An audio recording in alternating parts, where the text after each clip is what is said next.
America is a geopolitical idiot, a moron nation whose position as the world's leading power has nothing to do with its meager or non-existent merits. In fact, to be brutally honest, it's a dysfunctional entity with a substandard population and a leadership that would be better off wearing bells. In a just and fair world, it would be about the size of Belgium and surrounded by a high wall. Hello, this is Colin Liddell, the chief editor of Alternative Right. Now today I want to talk about America's incompetence regarding foreign policy. And there's a number of factors that are kind of weighing in on this issue right now.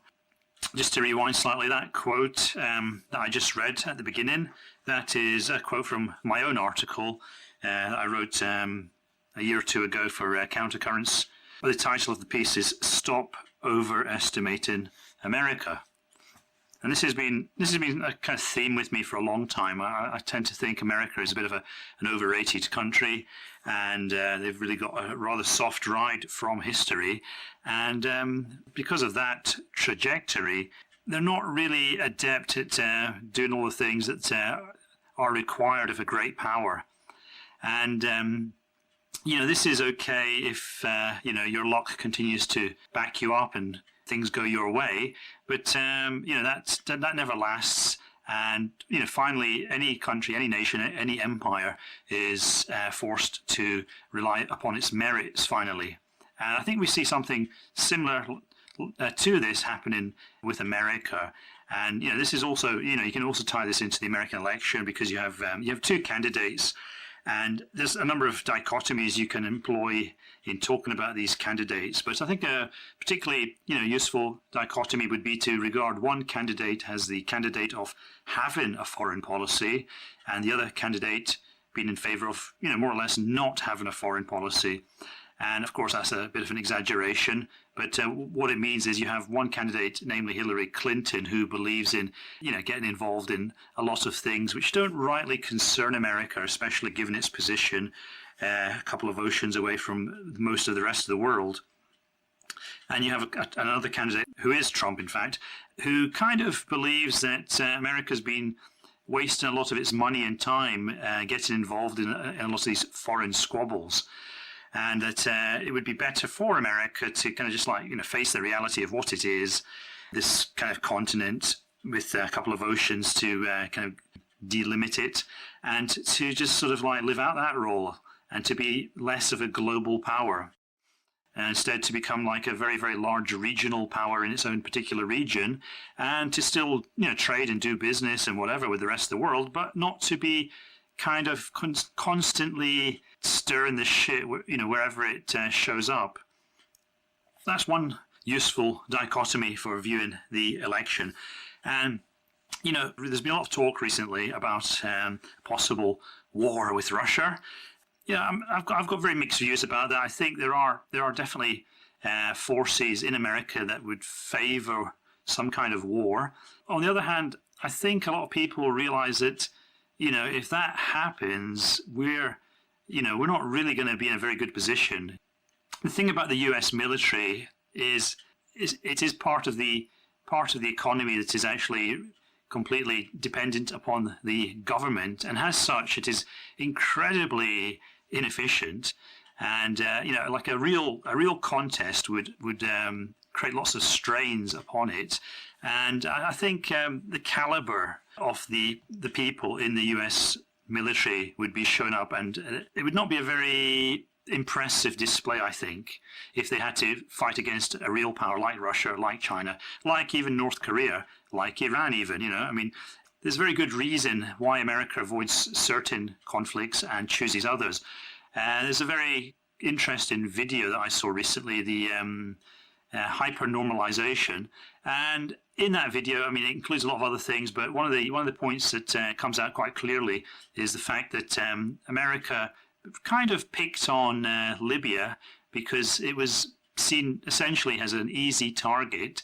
And they kind of knew that some of these terrorist bombings were attributable to the Syrians, but they didn't want to go there. And so they instead offloaded their aggression against this weaker Arab country. So, yeah, I think the Americans, they kind of talk the talk, but they don't always walk the walk. And, I mean, the biggest challenge they had was Saddam Hussein. And, again, you know, things went their way, and they had a lot of allies, and the kind of desert warfare, no cover, that kind of completely favoured them, and they were able to get in a relatively easy victory, and they were very wise to kind of not pursue it and go further and try to occupy Iraq and get bogged down in all sorts of stupid warfare, which is what they did later with George W. Bush. So, you know, on the one hand, there is a bit of realism in the American kind of deep state about getting involved in these conflicts, but also there are certain forces which are pushing America towards war. And I think one of the things that's really kind of that you could say is pushing America towards war at the moment is the fact that they've been so kind of like taken for a ride, or cucked, or whatever you want to call it, in the Middle East. They have been losing hand over fist. And recently we've had this interesting case of Duterte in the Philippines, and he's basically said, you know, fuck you, America. I think the Chinese are much better people to do a deal with. I don't need America. You've taken me for granted. You've taken the Philippines for granted for too long. And again, this is another failure of American foreign policy. Now, back to the Middle East, that's a much bigger failure. You know, if you look at how the Middle East situation has changed, America used to be in a very strong, almost dominant position. Turkey was firmly on board, and the Americans were able to keep the Turks really firmly on board with this promise that, oh, someday we'll help you get into the EU. And that hasn't really worked out for the Turks, and so they've kind of like lost a little bit of faith in the Americans regarding that point. But yeah, the Americans were well ensconced in Turkey. Of course, they have a bit of a power base with Israel there and Saudi Arabia, the petrodollar. But, you know, once upon a time, they also had Saddam Hussein and Iraq on board. They also had Egypt on board with President Sadat and Camp David. And what's happened over the last few years especially, we've seen the American position in the Middle East completely erode, and they've been outmaneuvered by Putin. Early on, the Americans lost the Shah of Iran to the Islamic Revolution.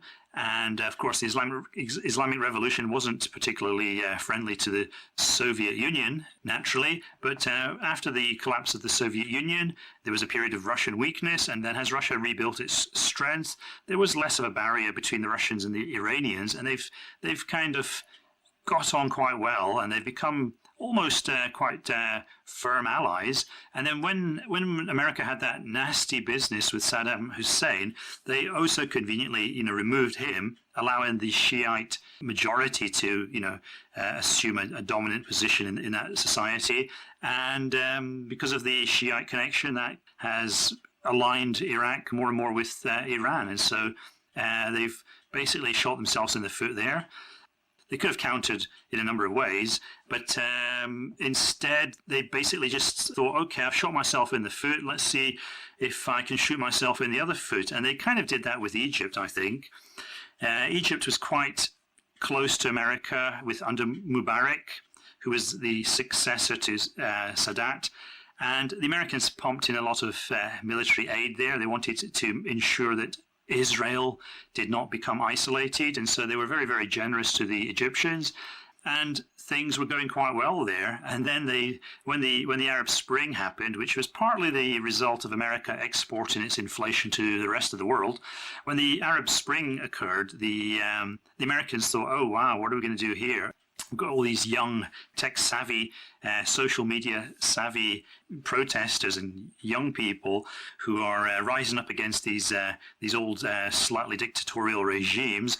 And so the Americans made the wrong call, and they started to support the trendy side. And so they supported the Arab Spring, and in the case of Egypt, that gave them the Muslim Brotherhood and President Morsi. And so you had this remarkable situation where the Americans were effectively getting rid of their old ally Mubarak and helping this Muslim group in. And of course, now the Muslim Brotherhood it's got connections to Saudi Arabia. And before that, it's also had been connected to Britain. The British tried to use it to destabilize Nasser back in the day. So that kind of fitted in a little bit with their traditional geopolitical approach to things. But also there are a lot of problems with elevating the Muslim Brotherhood, because that could have also reflected badly on the situation with Israel. So then after that, lots of people in Egypt were not very happy with the Muslim Brotherhood assuming power. Now, one of the reasons for that is because the Muslim Brotherhood kind of represent the lower classes, and the upper classes who are much more secular, much more connected to the military regime forces and the business interests. They were not too happy with that, and they decided that they basically felt that they had been betrayed by America. Because this was the class that the Americans had tried to support in the past. And suddenly they were being dropped by the Americans because of Twitter and Google and Facebook, and because it looked trendy to actually side with this this kind of ersatz democratic upsurge in the Middle East. And so that particular group in Egypt decided to take things into their own hands. And in the person of General Sisi and a kind of counter coup, they managed to displace the Muslim Brotherhood and President Morsi. And Russia was quite supportive of that process, whereas America was not, even though the Americans later tried to kind of climb on board with President Sisi. So the ruling class in Egypt now have a rather dim view of America. They see the American foreign policy has driven less by realpolitik and more by these kind of SJW issues. Again, that's also part of the problem with the Philippines. I mean, the Philippines were kind of coasting along, being part of the American sea wall against China. Now, America is half a world away from East Asia, separated by the Pacific Ocean, but they managed to still kind of bottle up China because they have bases in Japan, bases in South Korea. They have a connection to Taiwan, and they've had this kind of on-again, off-again relationship with the Philippines.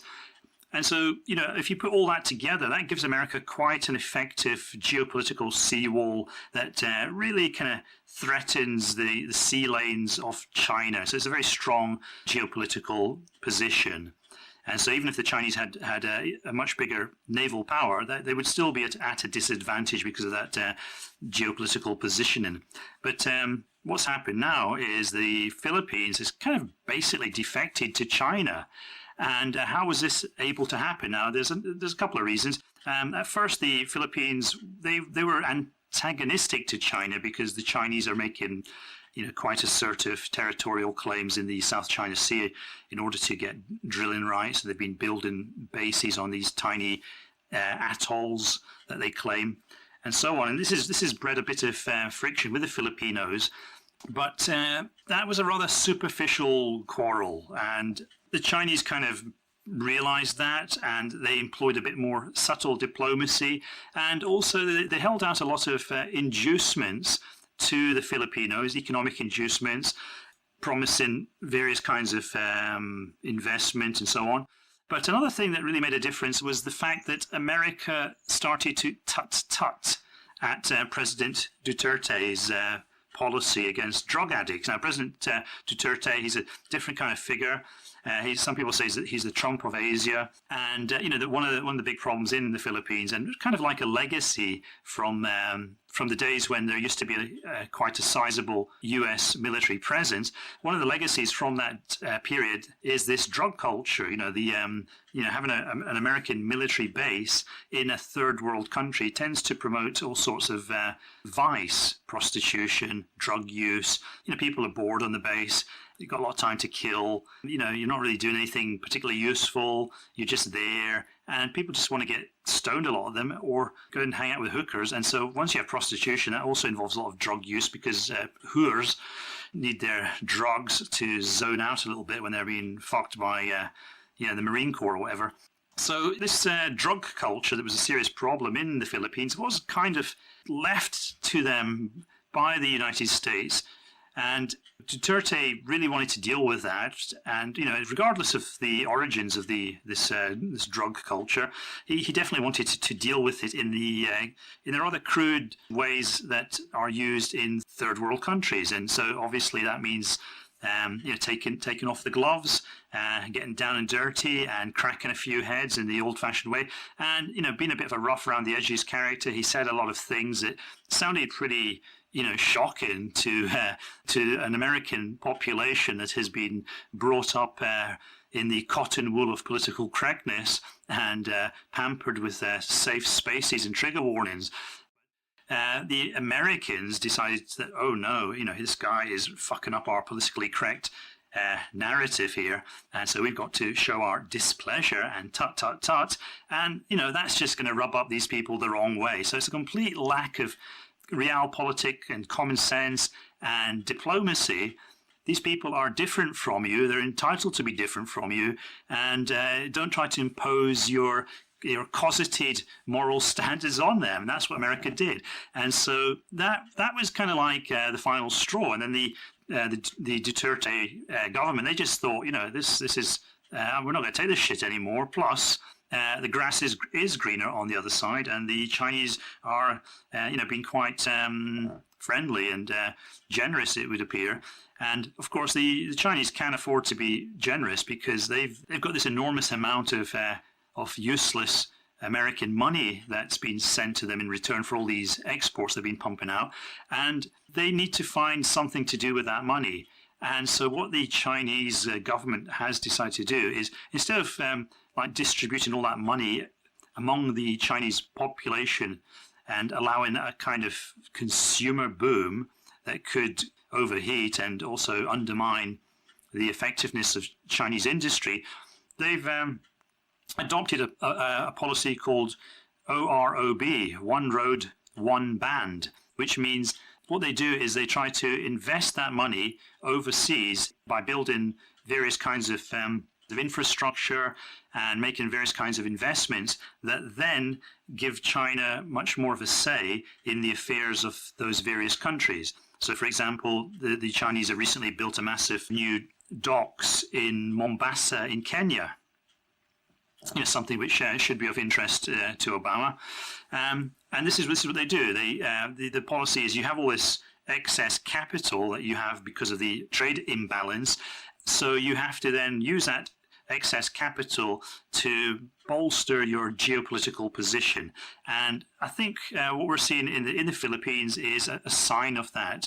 The Filipinos want a cut of the action, and they think if we cut our ties with America, then we'll get a piece of the pie, and the Chinese will be happy, because they are then dislodging the Philippines from this American alliance, and therefore kind of opening a door in the seawall. And this, of course, if the Chinese strengthen their ties with the Philippines, that basically means they have a path down to the south, down to Indonesia, Singapore, Malaysia, that area, the Malacca Straits, and that's a very strong strategic and geopolitical position and route, and that allows them to then position themselves in the Pacific and also in the Indian Ocean, and that bolsters their ties with, say, the Middle East.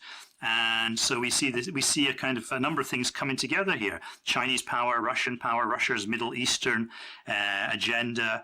And who's losing? The Americans are losing. They're being outmaneuvered, and they're being outmaneuvered. On the one hand, they're being outmaneuvered in the Middle East because effectively they're tied to this dead weight of having to support Israel no matter what Israel does. So the Jewish lobby in America has been so strong, and will probably continue to be pretty strong even if we have President Trump. And so America's kind of tied into supporting Israel, and that just means that they've got an inbuilt handicap in appealing to all these various Islamic states in the region, and people are kind of quite happy to ditch America unless America really gives them what they want. And so, they're kind of handicapped or hamstrung by their kind of Zionist fixation. But on the other hand, they're also hamstrung by their social justice fixation. All that kind of moral baggage, it really gets in the way of healthy diplomacy and realpolitik. And so America's increasingly finding itself, edged out and outmaneuvered. A lot of this is also backed up by the change in the economic situation. And so you see China is basically doing what Britain did in the 19th century with its excess capital, i.e. investing it in an overseas empire, which makes it stronger, more in a kind of soft imperial way, by putting money into Africa and the Philippines, and then the various countries that they feel serve their geopolitical interests.